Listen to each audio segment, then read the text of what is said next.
What's going on, guys? Just giving y'all a quick update on what's going on. So as you can see, this is going to be a two-part video. Not really like two parts, but dual topics, as you know, if you want to say. Um, this is kind of giving you an update of what's going on right now. So as you can see, it's 2015.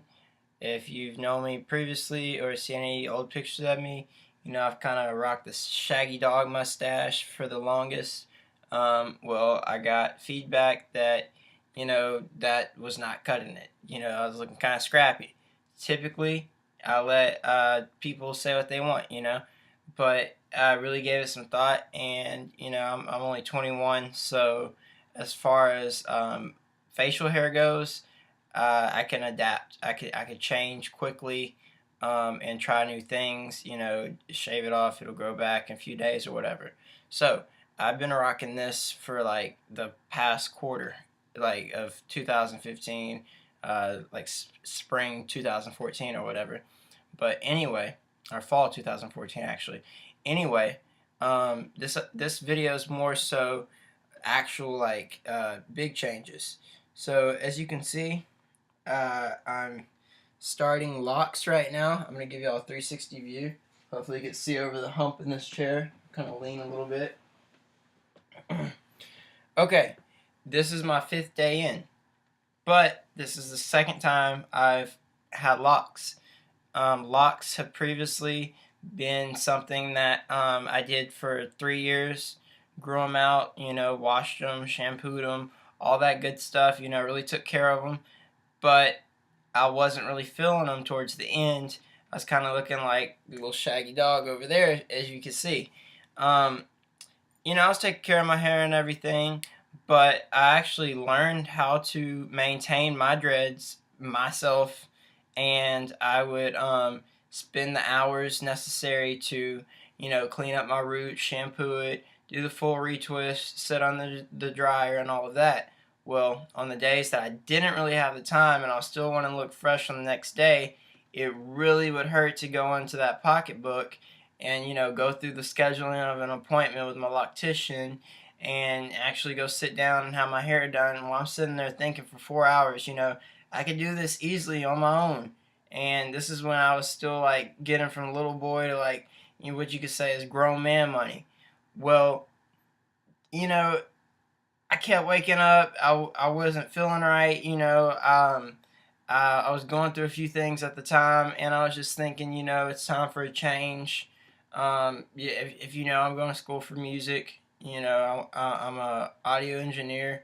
I want to further this and really reach out into my career. I'm kind of like jumping all around, if you could see. But anyway, it's all gonna tie together. Just let it marinate right now. But I was just waking up looking the part, but I wasn't really feeling the part. Like a lot of people in my field, they have the longer hair thing going and everything. Started thinking to myself, I was like, what if I don't really make it out to be, this audio engineer, sitting in the studio and everything. I started to feel like a poser, a imitator or whatever. So I was like, you know what, to hell with the locks. They're looking kind of ratty. I couldn't maintain them like I wanted to.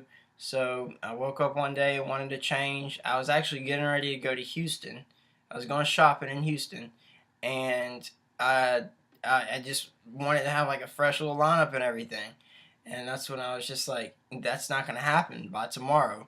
Retwist, lineup, looking fresh, and everything. And at the moment too, I wasn't as like, I guess as you could call it, like GQ, to the point that I actually like would maintain a good a good image or whatever, so that was a big deal to me to like go and have my hair done and clean up my mustache and everything. I wasn't liking how the mustache was looking with this.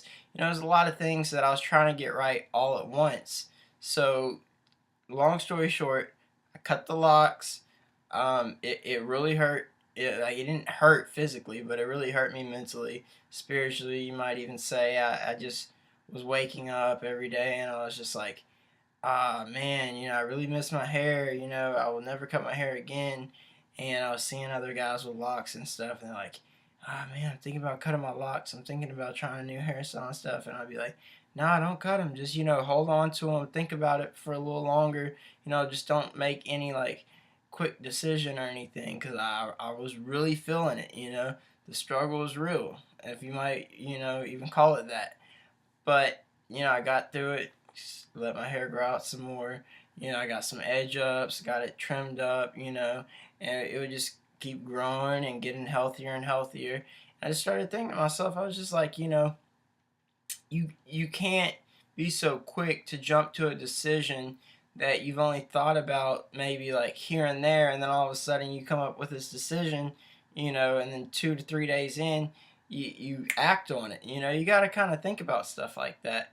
But looking at it now, I can sit here and say that I'm thankful for the things that I went through, and mentally and everything, as far as like how I perceive myself, and for making that change, because it allowed me to not have to care as much, or keep up with the task of having to routinely do my hair and things.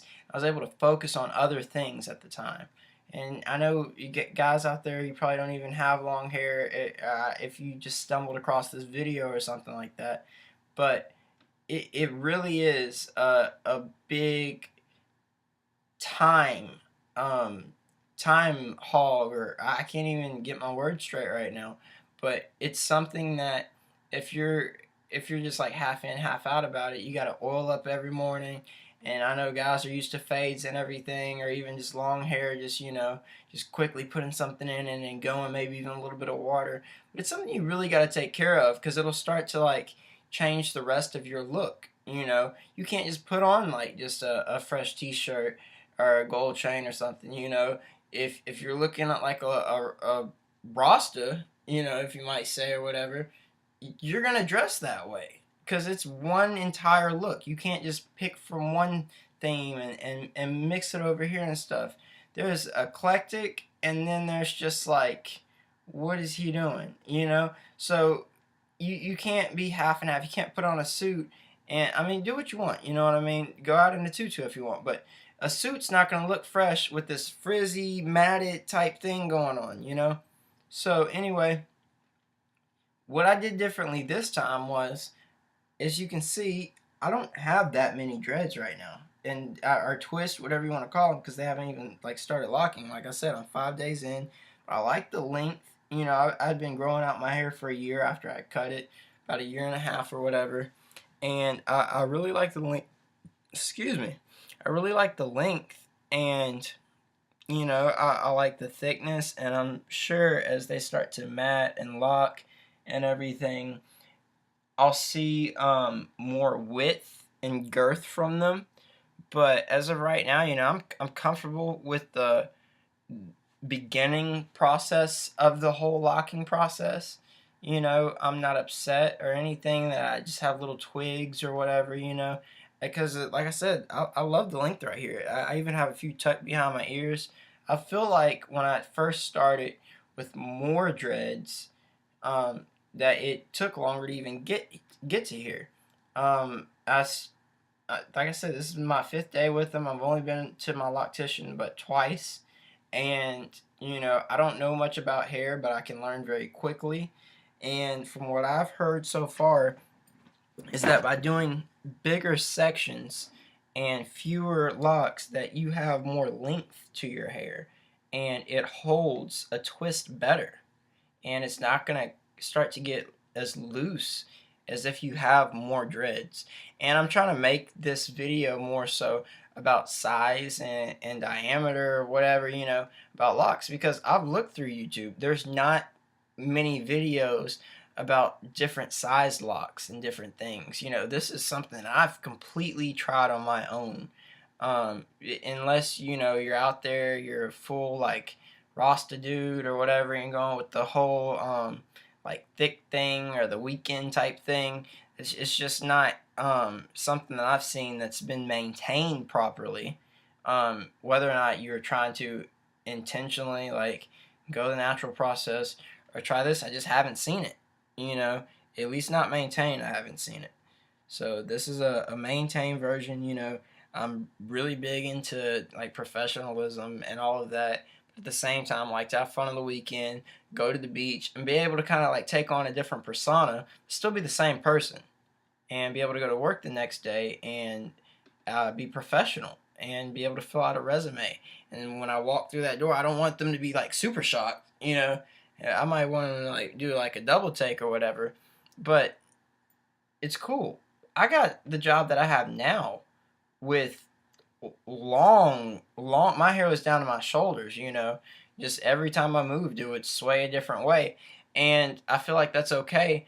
But still, be conscious of what you look like and continue to just always improve upon that. You know, there's no such thing as ugly. There's no such thing as ugly.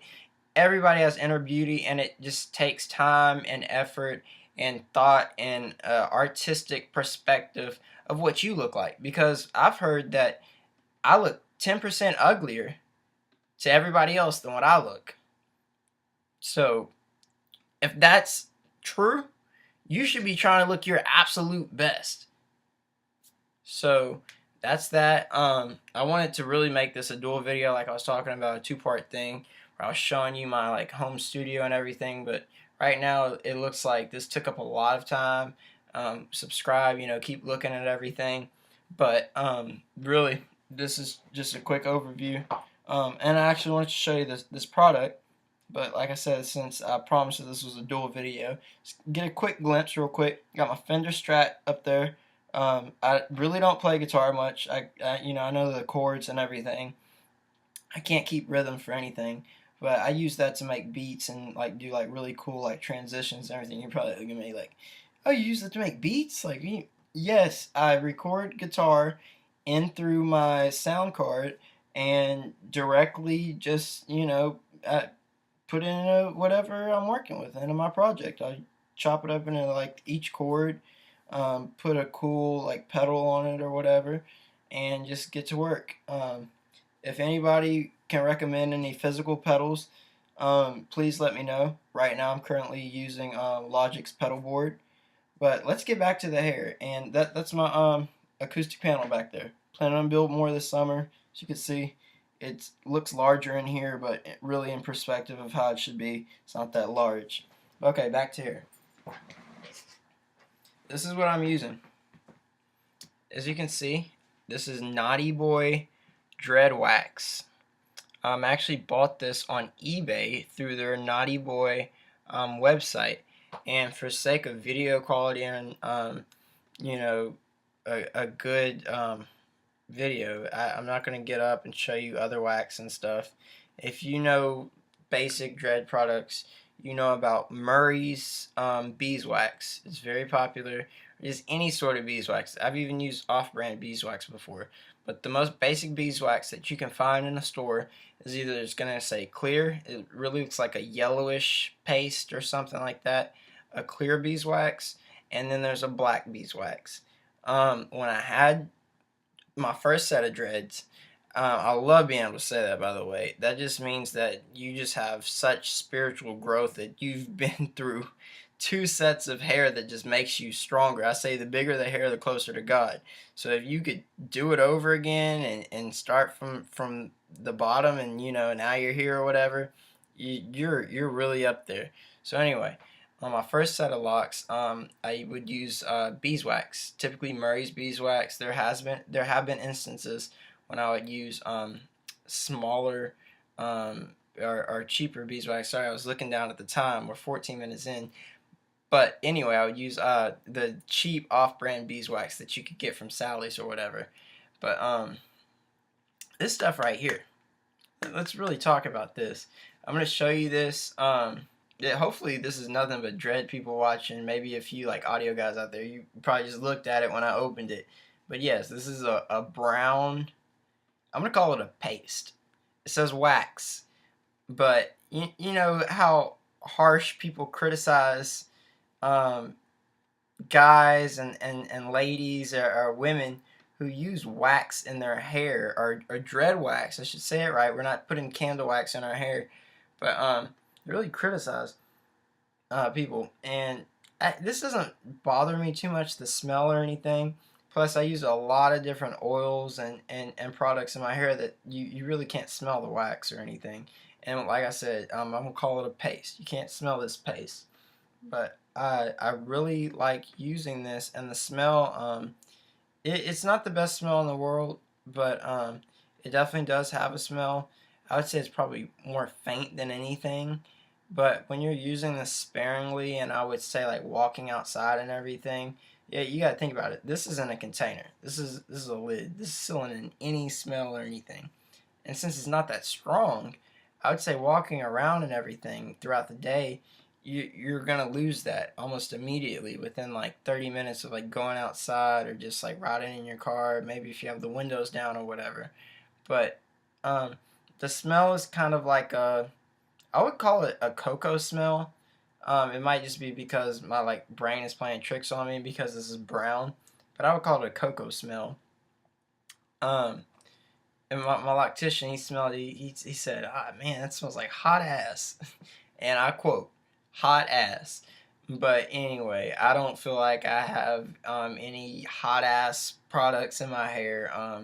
You know, to each its own. To each its own. But towards the end of the session, and my loctician works on a bring your own product basis. He has products, but I feel like using your own products really customizes your locks. So being able to bring your own products is a plus. And for somebody to actually use it without a fuss, or like, saying like, I've been using this product for forever, is a really big plus. But this, I don't want to pull any out, it still has that tacky like feel, like that sticky feel that beeswax would have, and this has beeswax in it. But what I mean is a product that's based mostly off of beeswax and petroleum and stuff. This doesn't have petroleum, but it still has that like. It's going to be hard to wash off your hands if you've been doing hair or messing in this. When you put in your locks and you're doing new locks, of course, they don't have that texture that I would say is, unless you felt it, it's hard to explain. But the texture of actual dreadlocks is that of like a carpet almost. So it's something that if you put a product on, after like a while, depending on how dry your hair is when you put that product on it, you're not going to feel that product. And for that first day after that first retwist, you might feel a little oil, like, or like a pastiness or whatever, or a stickiness if you're using wax products.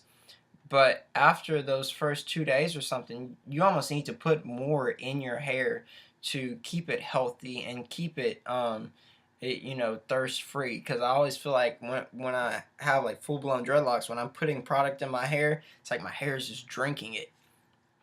But anyway, this stuff right here, you can definitely see it on your hair, but it is not something that is.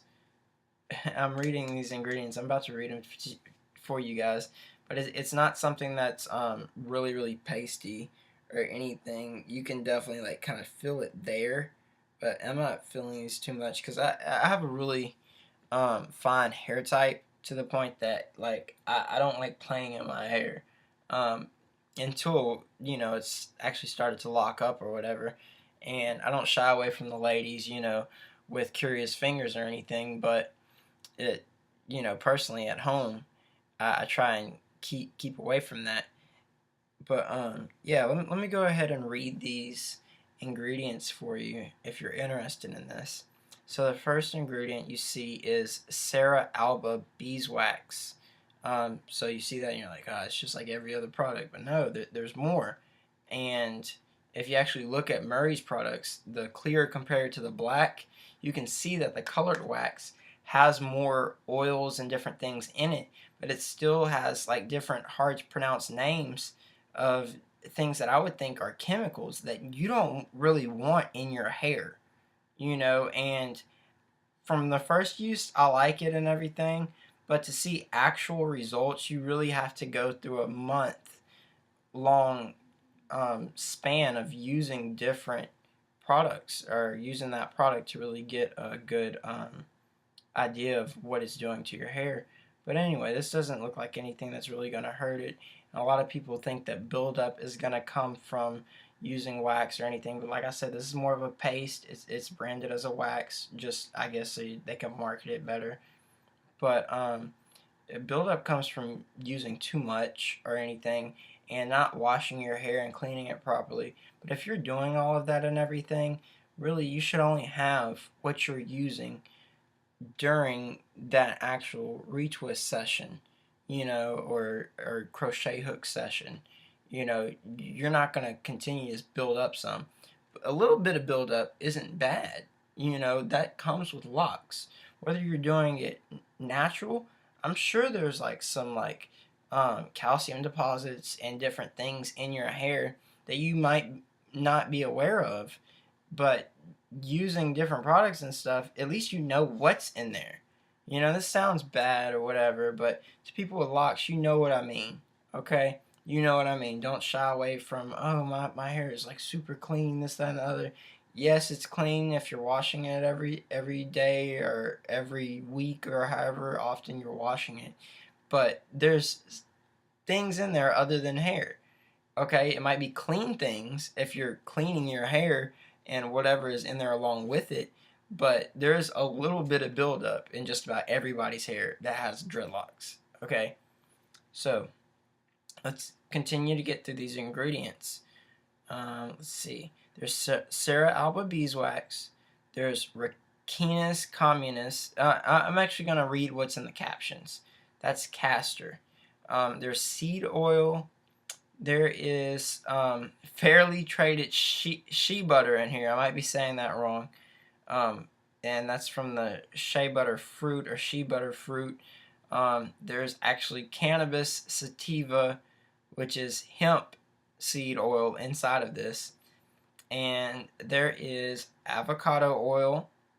There is kukai seed oil. I really would love for people to correct me on this. I really want to pronounce this stuff right. There's jojoba seed oil, and there's vitamin E.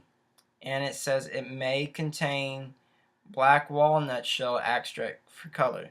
So that's where the color comes from. It looks like maybe they just print these labels once and they use it for the color in the clear version. But yeah, this is for, it says, Naughty Boy Dread Wax is not intended for temporary styles. Actually thought that I read that wrong, but that means you're using this for dreadlocks. If you're using it for anything else, you shouldn't be using this product. But it actually says dreadlocks can be removed with a dreadlock removal kit. Now that probably sounds hard to believe to some. I don't know how it works, but I do know it's possible. I don't know how much hair loss is involved in that, but you can remove dreadlocks. So the more you work this, it says on the back, you know, remove with your fingertips, and it will soften as you work it. And I saw that to be true today. It advertises that it's non-greasy, it's not cakey, and it smells sweet. One thing that I am going to comment on is that they can work on the smell. I'm used to dreadlock products smelling great. That's just what I'm used to. I know a lot of hair products or braiding products and different things probably just smell like oils and whatever hair stuff smells like. I'm used to my dreadlock products. It's almost like an industry standard now to be straight. And I really love this backdrop back here, by the way, because even if I did have some frizzies, you can't really see them with this black background. But I really love this like Kendrick Lamar like thing I got going on right here with this one that's like kind of like giving everybody the finger. But that pretty much wraps it up for the video. You know, if you're using this and you're not a professional, I would recommend consulting a loctician, because I've used this in the past with my first set, and I will say I used too much and was not pleased with the results. But having a professional do this, and having this have been the only wax type product that I've ever used in this hair right here, it is amazing, and it's better than any beeswax I've ever tried.